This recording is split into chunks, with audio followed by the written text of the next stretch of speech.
The Horror Happens radio show here in Infect Scranton with Patrick Barnitt. How are you doing, and how's Infect going for you? I'm great, thanks. I'm having a blast. It's tremendous to be back in Scranton. I actually am a graduate of the university, so haven't been here in 15 years. So this, I had the opportunity to come out to Infect Scranton. I couldn't pass it up. So it's been a phenomenal weekend here at the convention. Meeting tremendous people. That's the word of the day. I decided tremendous. So it's been awesome, and meeting all the guests and the wonderful people of Scranton and the fans, and just to be back and just to see Scranton, it's great. Well, you really, you look at it yesterday with the Walking Dead panel, you look at it this weekend with the fans, and that's where we'll first start with. Sure. The fans know you from Cold Storage. You've done indie work before. You've been around for a little while now, a very successful career, a working actor, which a lot of people, can't even say that. Yeah. How does it feel to be able to go ahead and see all the fans this weekend, and the Walking Dead panel, the fans have an appreciation for you? Well, I'm continually blown away when I go to these conventions. I've had, over the last year, I've had the good fortune of, I've actually been to, I think this is my fourth, and I've been to different places all over the country, Kentucky, and I was just in Springfield, Illinois, with actually a couple of the walkers, nice. Mike Mundy, Mike was in Springfield, but, I'm continually amazed, when I meet just the fans, and I just remember when I was growing up, when I was young, like really young in the 70s, and watching, great TV shows, and, like Adam 12 and Emergency and Batman and things like that, shows like that when I was a kid. Star Trek, the original series, So these were the shows of my youth, and then later on, the next generation. To get out to the cities and to meet the people, the folks, for me, it's exciting just to get to a different part of the country and see the enthusiasm, see the passion, and I don't know. It's also a great opportunity to let people know what you're doing. Absolutely. To do promotion and publicity, but it's just fun. It's just fun. And I was just at Comic-Con about back in late July, and again, just to see all the folks and see the passion for it. I remember all the shows, even the shows now that I love. Yeah.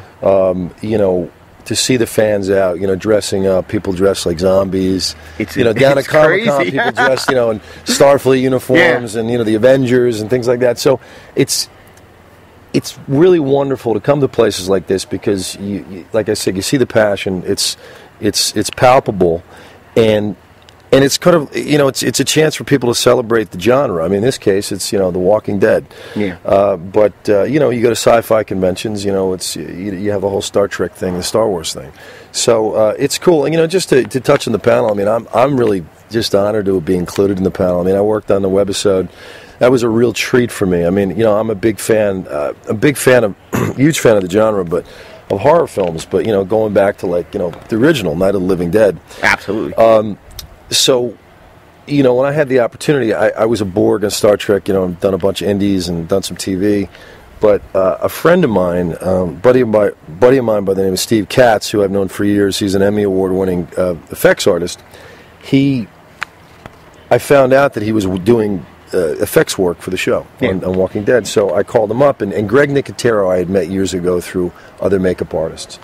And I called him up. I said, dude, I just want to be on that show. I said, you know what? I don't care what I do. Yeah. I said, could you hook me up? And Steve's a great buddy. And he said, let me see what I could do. So he arranged it. And, and sent my stuff to Greg. And, Greg picked me to be one of the walkers. And, look, I worked a day on the show. We did the webisode. It was, a long, long day. I had an amazing time. Like I said in the panel yesterday, I met some just awesome people, and we're still friends on Facebook. But just to be on the set, to be part of, as a walker, just to be part of the legacy. Exactly, that's a great word for it, legacy. To be part of the legacy in some way. I worked one day, Cold Storage. I worked with Daniel Roebuck, who is a wonderful actor. wonderful guy as well. And just to work with those actors and just the other walkers. And like I said in the panel yesterday, a lot of the people on the set of The Walking Dead, many of them were actors that were walkers, but a lot of them were friends of Greg Nicotero's and friends of the producers. That's the kind of show it is. It's this kind of show where, as Travis said yesterday, and as Lou alluded to as well, that it's a real. It seems to me, and I don't know about I've only heard about the experiences in Atlanta from a lot of the cast that I've met, but it seems that it's a very family-oriented sort of run set, and that's the impression I got working with Greg Nicotero and the whole crew and the producers. It was an awesome day just to be on that set and. And it was a whole lot of fun. I mean, it was like 100 degrees, middle of the summer, but it was a whole lot of fun. And doing the whole walking and contorting yourself like a zombie. And that's the kind of stuff that you enjoy as a kid. And when I saw Night of the Living Dead when I was a kid, it's just you just playing pretend with your buddies. Yeah, exactly right.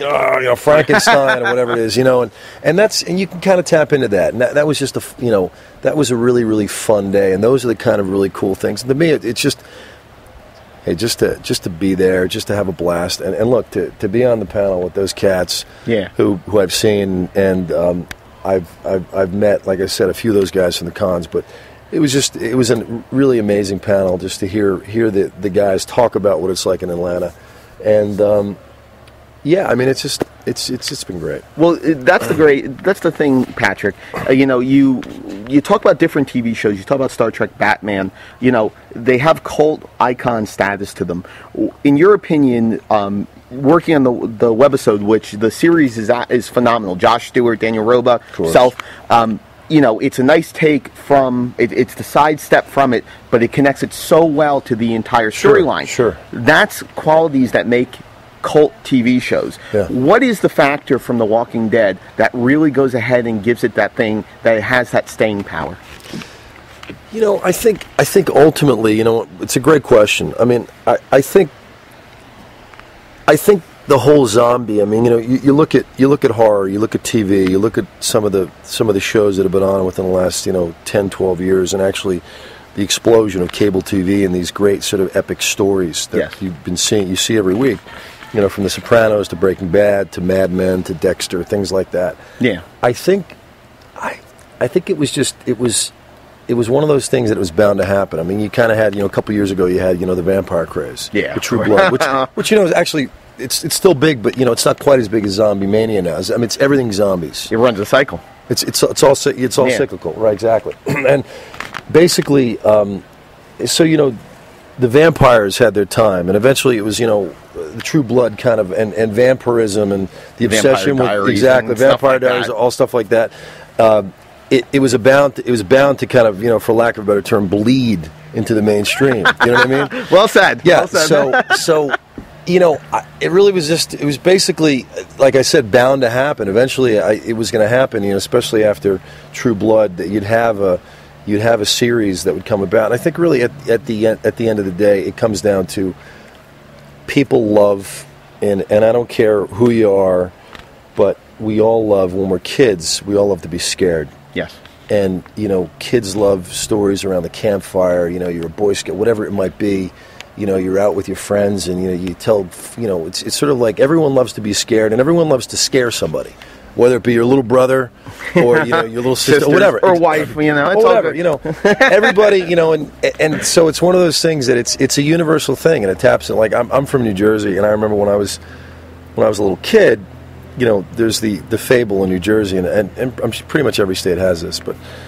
In Jersey, it's a Jersey Devil. Exactly. So it's the woods, and it's sort of like what lurks, beyond the woods and in the darkness and things like that. So those themes, and I think ultimately it taps into that archetypal sort of fear that everybody has of the dark or the unknown, or when you're a little kid, you go through the haunted house. So you couple that sort of archetypal kind of universal thing that we all share, and then you have an amazing creative team. You have Frank Darabont, and you have the writers and that create this classic show with amazing characters and locations and dialogue and amazing effects, emotions, exactly, emotions, and it taps into universal fears: fear of being alone, fear of being alone, fear of being scared, things like that. Body horror, just the fact, it's very Cronenberg with the fact of the zombies and the infection, and with The Walking Dead, the fact that you are infected from the beginning, and it's just a matter of time. Right, and it taps into, and also, exactly, well said, and also, fear of mortality. Exactly, right. That we're literally just not to be sort of morbid about it, but we are talking about, exactly, eating flesh and zombies, but we could go there. But my point is exactly. But you think about it. I mean, in The Walking Dead, the show, you're literally inches, seconds away from death. Yeah. And in life, we all it's one of those things that we grapple with as human beings in life. It's sort of like eventually we're all going to go somewhere, wherever that may be, and and that show kind of, and that's what heightens the show, and they tap into that vein, that universal sort of theme of mortality and the universal fears we all share.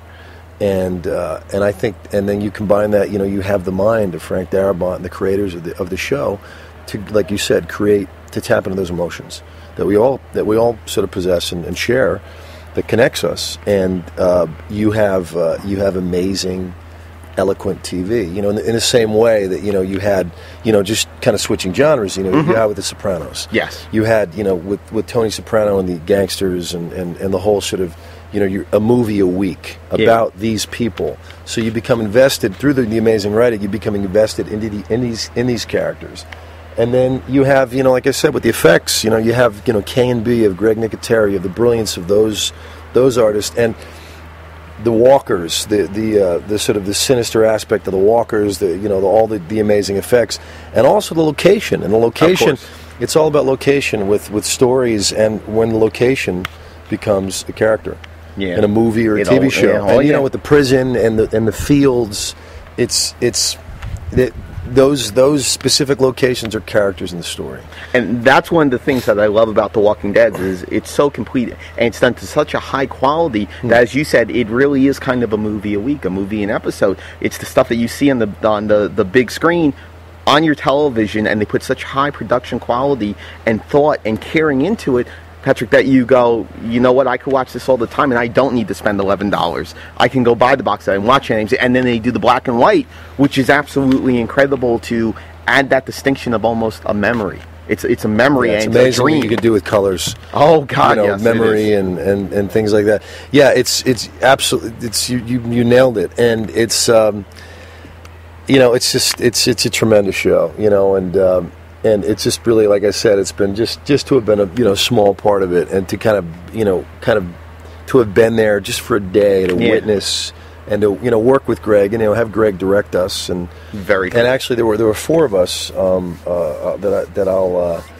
I'll mention. Sure. That we were sort of featured walkers in that episode. Leah Viscera, who's a great friend, Miriam. And Drew Mineo, and we were sort of a zombie family that Greg picked out. Mm-hmm. So we started the day. We got our makeup done. Jake Garber, the amazing makeup artist, did my makeup, and Greg picked us out. We got picked to kind of do second unit for a while, and then Greg directed us in second unit. And we sort of became a zombie family, if you will. Yeah. and there are sort of a lot of pictures, and we spent actually the better part of the day together. And we shot it in a cold storage takes place in a storage facility, as all you fans know out there. Which again, it's a character, and I mean, what an amazingly creepy location, a storage facility. What's behind the locker? What's in there? What lurks inside? I mean, it was just so moody and cool and dark. Just to be in there, and and the kind of the hallways, and they had these sort of closed circuit cameras catching when you see Daniel Roebuck looking, he's looking, he sees the zombies on the monitors, So we spent a lot of times in those hallways, and actually in the stairwells, and kind of create, and it kind of helped really so greatly helped to create the mood of the piece, and again the brilliance of let's shoot this at let's shoot this at a storage facility. You know, it's brilliant. It really was brilliant. And I was when I found out when I got the call sheet, like we're shooting at a storage facility. Oh, wow, this is rad. Yeah, and this is cool. You know, this is where like I want to go hang out at a storage facility. Maybe